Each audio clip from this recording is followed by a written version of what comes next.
बंगोपसागर रे सृष्टि हेला बात्या मुंथा एबे गोपालपुर ठारू 790 किलोमीटर एवं काकीनाडा ठारू 620 किलोमीटर दूर रे रहिछि। घंटा प्रति 15 किलोमीटर बेगरे आगकू बढ़ुछि।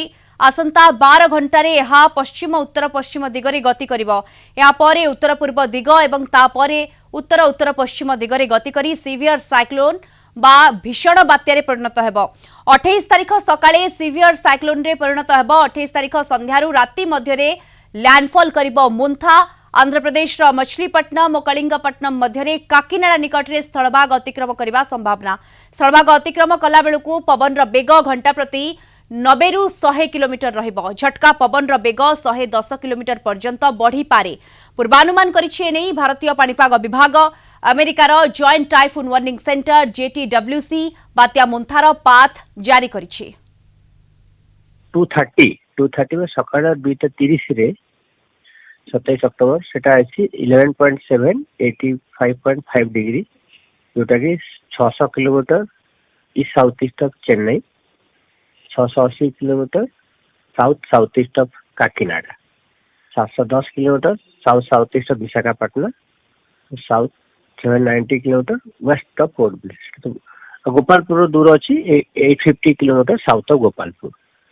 28 तारीख सकाळ सुधा सीवियर साइक्लोनिक स्टॉर्म होइयार अनुमान अछि।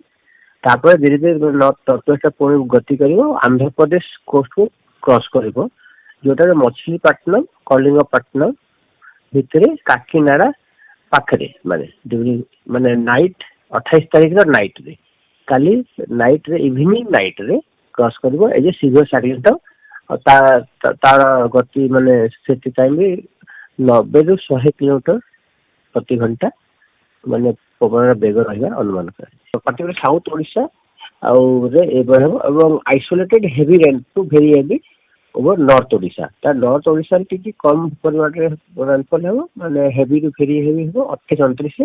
किंतु साउथ ओडिशा रे किसी जिल्ला रे एक्टिवली हेवी भी किसी जगह रे हेबो, माने 28-29 20 सेंटीमीटर अधिक जो आमे आकलन करि आसी सेटा से माने काकीनाडा पाखरे माने लैंडफॉल टा हेबो। आ सेतिर आमे किसी भी परिवर्तन करिनु, माने जो आमे जो आगरु कहि आसीछु सेटा माने एबी भी सेटा मेंटेन करा हिची। आ माने गति पथ भी मेंटेन करा हिची। इंटेंसिटी जोटा कहू 90 टू 100 किलोमीटर सेटा भी अछि। आ माने जो कोस्ट जो माने आंध्र प्रदेश कोस्ट को हला आ काकीनाडा पाखरे सेटा भी माने आमे मेंटेन करिछु।